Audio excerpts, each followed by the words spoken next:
selamat malam semuanya. Sebelumnya, perkenalkan kami dari kelompok G Reaktor akan menjelaskan mengenai pembentukan asetilena dari gas alam.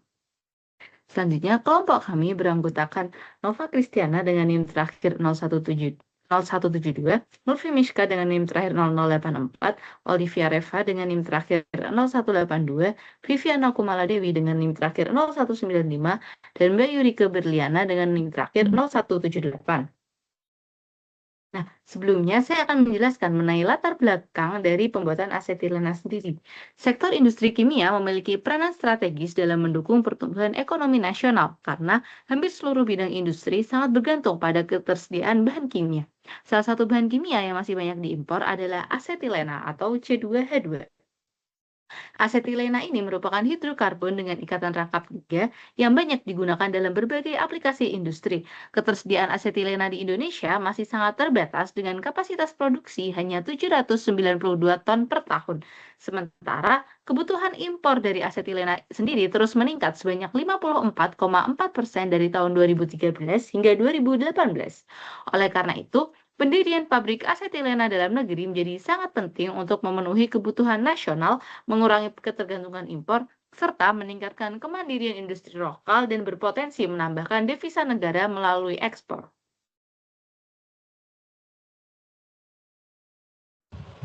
Selanjutnya ada pengertian dari asetilena. Apa itu asetilena? Asetilen atau asetilena atau C2H2 adalah hidrokarbon paling sederhana dengan ikatan rangkap 3. Karena ikatan rangkap 3-nya asetilena merupakan gas yang tidak stabil dan sangat reaktif. Pada kondisi normal, asetilena adalah gas yang mudah terbakar, tidak berbau, ketika murni, tidak berwarna, dan tidak beracun. Selain itu, densitas asetilena sedikit lebih ringan daripada udara, yaitu sebesar 0,908 gram per mili. Udara sama dengan 1 gram per mili. Asetilena memiliki massa molekul 26,4 gram per mol dan titik didih minus 84 derajat Celcius pada kondisi 1 atm. Proses produksi asetilena dapat dilakukan dari bahan baku kalsium karbida dan air atau oksidasi parsial senyawa metana dengan oksigen berkonsentrasi tinggi, Sahas proses. Next. Selanjutnya ada jenis reaksi. Jenis reaksi yang dipilih yaitu proses oksidasi parsial. Pada proses oksidasi metana, reaksi menghasilkan panas atau energi yang digunakan untuk perengkahan sisa metana menjadi produk berupa asetilena sebagai produk utama dan hidrogen sebagai produk samping. 2CH4 menjadi C2H4 ditambah 2H2, C2H4 menjadi C2H2 ditambah H2.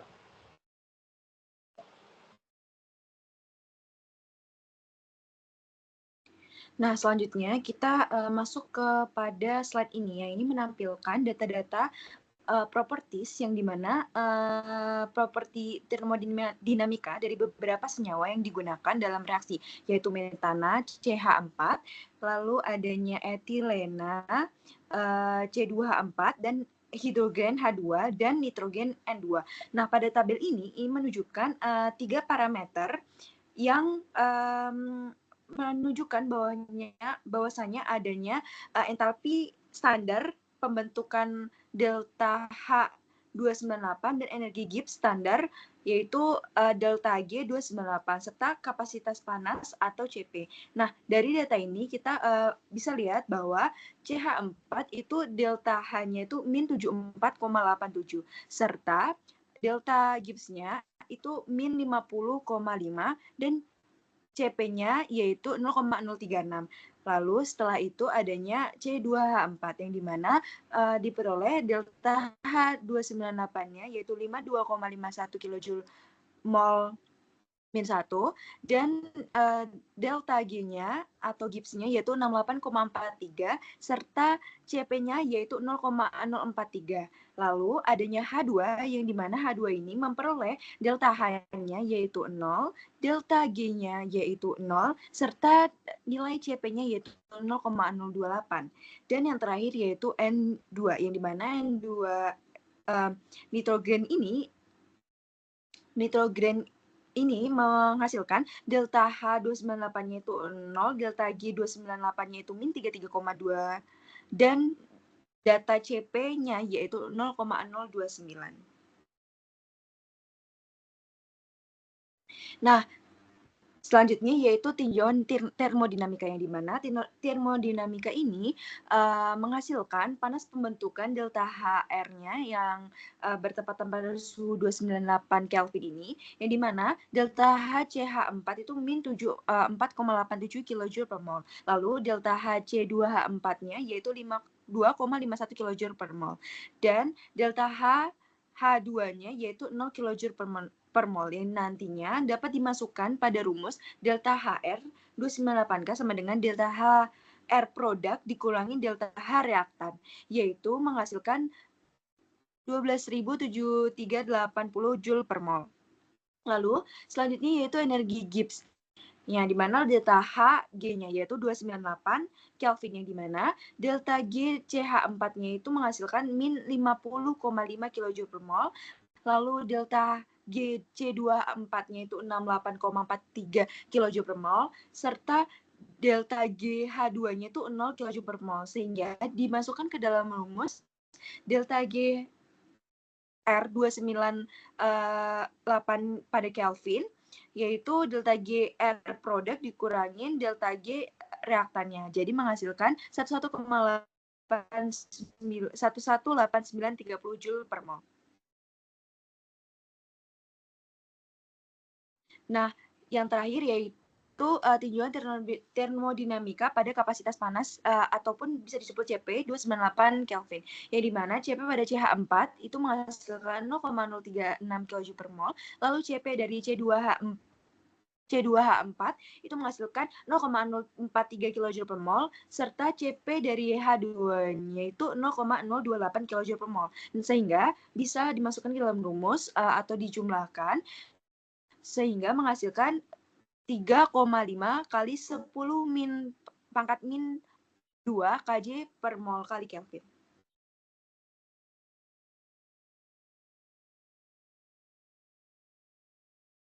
Oke, selanjutnya di sini ada perhitungan analitis, di mana kalau kita lihat di reaksinya, di sini ada 2 metana bereaksi akan menghasilkan satu dan menghasilkan hidrogen. Segitu di sini kalau misalkan kita lihat dari laju reaksinya, di mana dia min RA sama dengan K dikali CA. Terus di sini kita dapat persamaan, yaitu log K sama dengan 13 dikali 18,6 minus 18,6 dikali 10 pangkat 3 dibagi T. Nanti persamaan itu akan membentuk persamaan Arrhenius, yaitu K sama dengan A dikali eksponen pangkat E dibagi R dikali T. Nah, dari log K itu nanti tuh kita bisa mencari konstantanya itu dengan cara eksponen 13 dikali sama eksponen minus 186.000 dibagi T. Terus nanti dari konstanta itu kita akan menghasilkan 4,42 dikali 10 pangkat 5 dikali eksponen kali minus 22.371 dibagi RT. Sehingga nanti kita akan menghasilkan A-nya itu 4,42 kali 10 pangkat 5, terus untuk E-nya itu adalah minus 22.371. Nah, terus di sini kalau kita diketahui untuk produksi etilen itu sebesar 500.000 ton per tahun, dengan komposisinya itu yaitu metananya 95% dengan inertnya 5%. Dan juga suhu masuknya itu 1.500 derajat Celcius, tekanannya itu adalah 12 bar. Lalu di sini kita akan mencari laju alir untuk masanya, di mana kita akan mengubah dari ton per tahun menjadi kilogram per jam. Sehingga nanti itu akan menghasilkan 57.077,62. Next.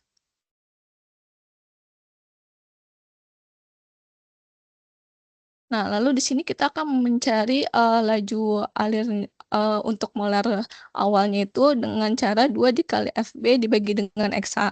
Nah, kenapa dikali 2? Itu karena dari faktor stokiometrinya. Sehingga nanti FB-nya akan dimasukkan menjadi 57.077,62 kg per jam dibagi sama si 0,95. Nah, nanti kita akan menghasilkan 120.163,41 kmol per jam.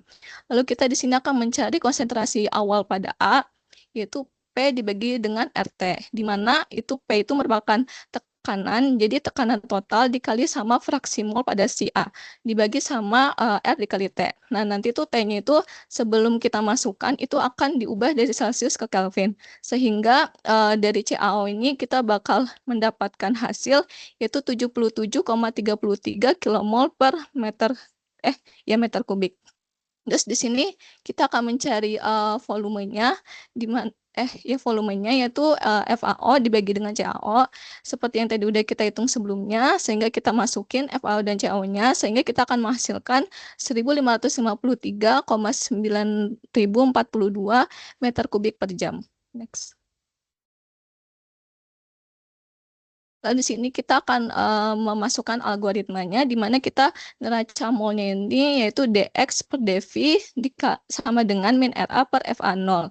Dan untuk laju reaksinya karena kita di sini orde pertama jadi min RA sama dengan K dikali CA. Nah, untuk konstantanya itu kan tadi kita udah mencari yaitu menghasilkan 4,42 dikali 10 pangkat 5 dikali eksponen minus 2237,1 per RT. Nah, terus dari gitu kita masukin juga stoikiometrinya, yaitu CA sama dengan CA0 dikali 1 minus X, dibagi 1 ditambah dengan epsilon X, terus dikali sama T0 dibagi T. Nah, epsilon ini itu merupakan faktor ekspansi, di mana faktor ekspansinya itu didapat dari fraksi dikali sama koefisien. Nah, untuk koefisien ini kita dapat dari perjumlahan koefisien produk dikurang dengan koefisien si awalnya itu. Jadi 0,95 dikali sama 1 plus 2 dikurang sama 2. Jadi 1 plus 2 ini tuh dari etana sama si hidrogennya dikurang sama si mol metananya. Terus jadi hasilnya 0,95. Terus nanti kita kombinasi, kan udah kita min RA-nya itu kalau kita udah dapat dari K dikali CA kan. Terus dari gitu kita masukin. Nah, CA-nya itu kan didapat dari CA0 dikali 1 minus X dibagi sama 1 plus epsilon X dikali sama T0 per T. Nah, kita masukin ke situ. Terus kalau misalkan tadi kita lihat lagi di awal untuk volumenya itu kan di FA0 dibagi CA0 kan. Makanya ini jadinya 1 per F0, makanya jadinya K dikali 1 minus X dikali T0 dibagi sama V0 ditambah X, dikali X 1 ditambah X dikali T.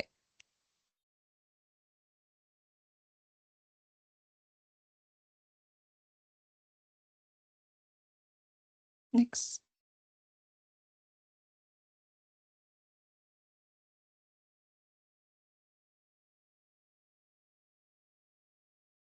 Selanjutnya untuk neraca energi, di mana rumusnya DT per dV, di mana rumusnya untuk DT itu OA dikali TA dikurangin T ditambah minus RA dikali delta H RX dibagi dengan FA0 dikali sigma theta I dikali CPI ditambah delta CPS. Kemudian dari persamaan ini dapatkan hasil akhir yang berupa T sama dengan FA0 dikali X dikali minus delta H RX dikali TR, kemudian ditambah delta CP dikali TR, kemudian dikali lagi dengan UA dikali TA, setelah itu ditambah dengan FA0 dikali sigma theta I dikali CPI 0, kemudian dibagi dengan UA ditambah FA0 dikali sigma theta I dikali CPI ditambah FA0 dikali X dikali delta CP. Next.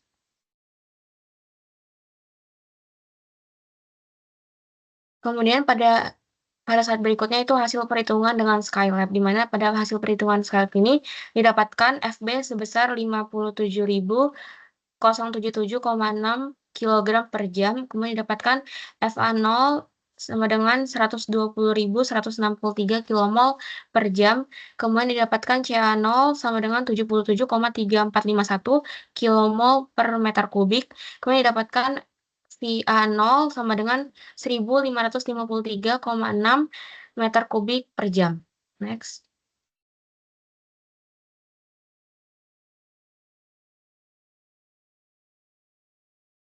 Kemudian setelah di-run didapatkan profil konversi suhu dan konsentrasi terhadap volume reaktor ketika reaktor dioperasikan secara adiabatis. Next.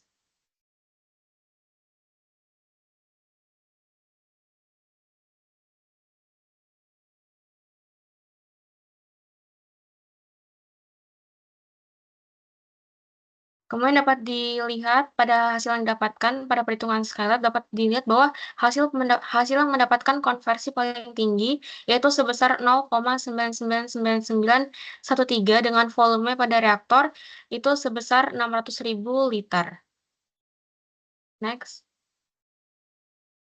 Kemudian didapatkan juga grafik di mana grafik pertama itu merupakan profil konversi terhadap volume reaktor, kemudian pada grafik yang kedua itu profil suhu terhadap volume reaktor, dan pada grafik yang ketiga menyatakan profil konsentrasi terhadap volume reaktor. Next.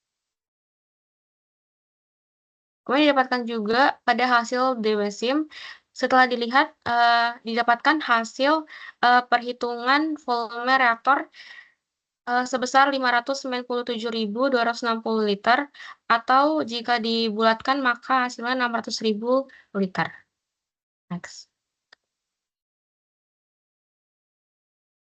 Sekian presentasi dari kelompok G, kurang lebihnya kami mohon maaf.